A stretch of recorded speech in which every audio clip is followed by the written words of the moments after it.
Europe 1, il est 6h56. C'est le vrai faux de l'info de la matinale avec vous, Géraldine Vosner, bonjour. Bonjour Thomas. Et ce matin, consultation et approximation médicale de François Fillon. Le candidat républicain a défendu hier sur Europe 1 son idée de quota pour l'immigration. Il serait ridicule, dit-il, de bloquer l'entrée de compétences dans le pays. Mais l'exemple qu'il choisit, les médecins, est-il vraiment le bon ? Nos hôpitaux ne fonctionneraient plus s'il n'y avait pas des médecins étrangers. Bon, c'est clair et net, nos hôpitaux ne fonctionneraient plus sans les médecins étrangers. Clair et net, mais vrai ou faux ?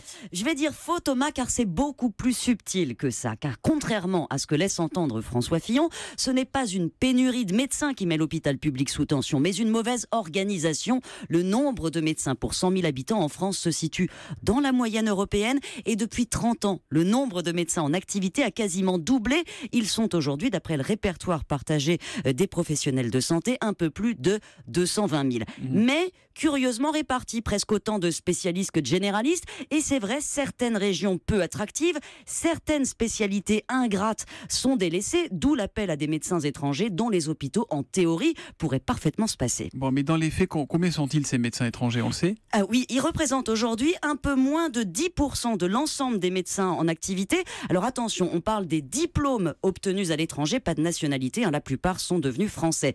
9 000 ont un diplôme européen, 13 000 d'un autre pays, souvent l'Algérie, le Maroc. Et à l'hôpital, oui, ils sont nombreux et de plus en plus, mais pour des questions de budget. Un praticien hospitalier gagne environ 4 000 € à temps plein, c'est la grille dans le public. Il peut doubler, tripler ce salaire s'il exerce le même métier en libéral. Et c'est l'une des raisons qui explique que les hôpitaux publics ont du mal à recruter. Les médecins étrangers acceptent ces salaires dans des spécialités difficiles qui rapportent peu.